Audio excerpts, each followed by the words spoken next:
Hello, friends, listeners, and viewers. Welcome to Silver Lining, where we find hope in every season of life.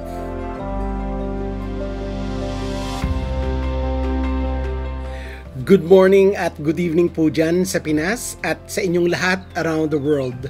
Welcome back to Silver Lining. Here, we reflect on life, faith, and wisdom God has given us for the journey ahead. Ako po si Silver and I'm so glad na kasama ko po kayo ngayon. Welcome to another heart-to-heart moment where real people meets real faith. Simple reflections for everyday people walking with an extraordinary God.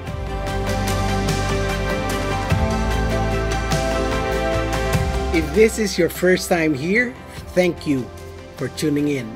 At kung matagal ka nang nakikinig, salamat sa pagsama sa journey na ito.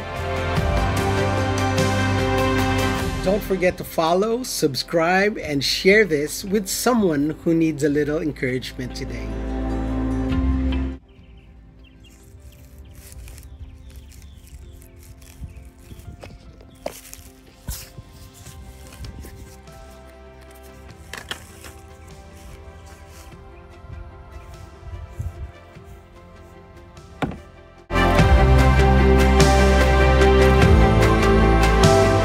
Last Sunday, pagkatapos ng church service, napagdesisyonan ko pong maglinis sa harap ng bahay.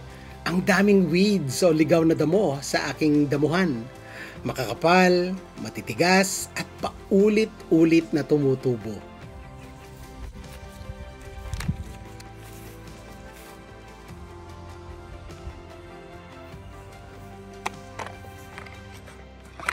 Gusto ko sanang i-spray na lang ng weed killer. Mas madali.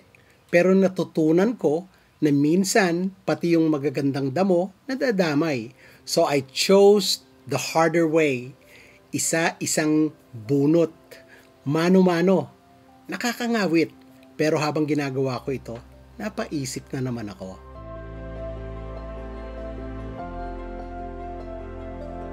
Ganito ang buhay. May mga weeds o ligaw na damo sa buhay natin. Mas malalalim na ugat na kahit banatan mo pa ng banatan ng weed killer spray o putulin ay bumabalik-balik sa buhay natin. Tulad ng bad habits, recurring problems, unforgiveness, or emotional wounds, mga paulit-ulit na problema na akala natin na ayos na pero bumabalik ulit. Kung gusto natin ng malinis na buhay, maayos na puso, at panibagong simula, kailangan natin itong harapin. Minsan, kailangan nating mano-manong bunutin. Hindi lang takpan o i-spray ng temporary solution. Hindi sapat ang quick fix. Kung gusto nating maging malinis, maging maganda, at handa para sa bagong simula, kailangan natin itong harapin. Isa-isa, tapat, at buong puso.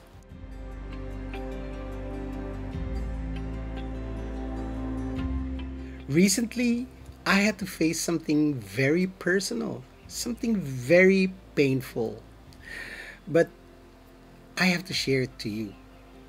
Years ago, I was deeply hurt by some very close relatives. They said something that crushed me, accused me of things that weren't true. And that season caused a lot of emotional wounds.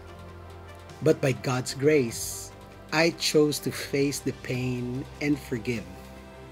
Our relationship was eventually restored, and I believe healing truly happened. Pero nitong mga nakaraang buwan, parang binuksan uli yung sugat na akala ko ay gumaling na. The same issue came up again. The old wounds reopened. Hurtful words were exchanged, and once again, relationships were broken. Para talagang ligaw na damo, kahit binunot mo na, may ugat na naiiwan. At pagdating ng tamang panahon, tutubo ulit. Minsan, mas makapal pa, at mas matigas. Sa moment na yon, I was reminded, forgiveness is not always a one-time act. healing is not always instant. Some weeds come back, and when they do, God invites us to face it again. Maybe this time with more grace, more wisdom, and a deeper trust in Him.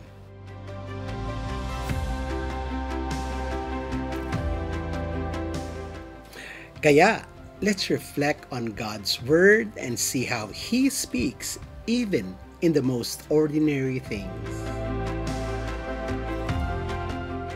Sa Ecclesiastes chapter 3 verse 1, to everything there is a season, a time for every purpose under heaven. Ito ay isang paalala ni Solomon na may tamang panahon sa bawat bagay. Season of pruning, season ng pagbunot, season ng paglilinis. Hindi mo kailangang madaliin. Kung ngayon ay panahon ng pagtanggal ng mga hindi mo na kailangan, tulad ng emotional clutter, wrong mindsets, bad relationships, embrace the process. Sabi rin sa Hebrews 12 verse 11, no discipline seems pleasant at the time, but painful. Later on, it introduces a harvest of righteousness and peace. Ang context nito ay para sa mga pagod at dumadaan sa pagsubok ng mga believers. Sinasabi dito, yes, mahirap ang disiplina, mahirap ang proseso, pero may bunga ito. Ano yun? A harvest. Hindi lang basta resulta. Righteousness and peace. Napag-usapan natin ang righteousness last week. At peace na kasama nito. Ito yun. Sino pa naman ang ayaw nito? Sabi rin sa John 15:2, He cuts off every branch in me that bears no fruit and prunes the fruitful ones so they may be even more fruitful. Si Jesus ang nagsabi nito habang piniprepare ang kanyang mga disciples for His departure. May isa pang kwento si Jesus na sobrang related dito, yung parable of the weeds and the wheat. Ito'y matatagpuan sa Matthew 13 verse 24 to 30. Sabi niya doon, the kingdom of heaven is like a man who sowed good seed in his field. But while everyone was sleeping, the enemy came and sowed seeds among the wheat. At nung lumago na ito pareho, sinabi ng mga servants, Sir, do you want us to pull up the weeds? Pero ang sagot ng master, no, let both grow together until the harvest. What does that mean for us? Minsan, hinahayaan ni Lord na manatili muna ang ilang weeds sa buhay natin. Hindi dahil aprobado niya, kundi dahil mapagpasensya siya. Pinoprotektahan niya ang wheat, yung mabubuting bagay na lumalago. Habang hinihintay niya ang tamang panahon para tuluyang alisin ang mga weeds, kitang-kita niya ang buong larawan. Alam niya kung kailan ang tamang oras para hugutin o bunutin ang mga ito. Kaya habang tayo ay abala sa sariling weeding, kailangan din natin na magtiwala sa karunungan at timing ng Diyos. Lalo na sa mga bagay na hindi agad kayang ayusin. May mga sitwasyong mahihirap solusyonan agad-agad, pero hindi nagpapanik si Lord. Kumikilos siya sa likod ng mga eksena. Tapos, ang focus natin, patuloy na lumago, maging spiritually healthy, at magtiwala sa master ng anihan. Kaya, kung ikaw, kaibigan, ay fruitful na, mas lalo ka pang palalaguin. Pero, kung minsan, kailangan munang may tanggalin. Hindi para saktan tayo o saktan ka, kundi para protektahan yung magandang tumutubo sa'yo. So, ano yung encouragement na makukuha natin today? Ang sinabi sa akin na maaring sinasabi rin sa'yo, huwag kang matakot bumunot ng mga weeds sa buhay mo. Huwag kang mawawala ng pag-asa kung paulit-ulit silang bumabalik. Ang mahalaga, hinaharap mo ito, tapat kang humaharap sa responsibilidad at di mo ito tinatakbuhan. One by one, with the Lord's help, kapag ginagawa mo yan, hindi ka lang naglilinis ng bakuran, pinaghahandahan mo ang isang bagong buhay. Summer is coming. Tingnan nyo, ang ganda ng panahon. New life is coming too. And God is with you. God is with us in every season. Let me just share to you this short clip of a song that hit me hard. This is related to our topic today.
Amen po ba? Kung na-bless ka sa episode na ito, please don't forget to follow this podcast para sa weekly devotionals and life reflections. Mag-subscribe na rin po kayo kung nasa YouTube kayo. Nasa YouTube pa lang po ako, wala pa ako sa Spotify. At i-share this episode with someone who's going through a season of pruning or growth. Kung na-encourage kayo sa ating mensahe ngayong araw na to, pa-share ang ating video, baka meron pong kailangang makarinig nito. Someone who needs guidance and help. Makinig kayo muli sa kabuuan ng ating episode sa aking YouTube channel. Kung meron kayong prayer request o katanungan, i-private message nyo lang po ako. Let's walk this journey, pulling weeds, planting faith, and watching God bring new life. Tara, pray na tayo. Father God, thank you for reminding us and teaching us in every activity that we do every day. Kahit mahirap at matrabaho at parang walang katapusan na gawain, salamat po sa pagkakataon na makapag-reflect habang nagbubunot ng damong ligaw at mga weeds na muling tumutubo. Dahil paalala ito na may binabago ka sa akin. Turuan mo akong magtiyaga, magtiwala, at maging joyful sa proseso. Dahil alam kong meron kang napakagandang inihahanda. Ito po ang aming panalangin. Sa pangalan po ng aming Diyos at tagapagligtas, ang iyong bugtong na anak, na si Jesus. Amen.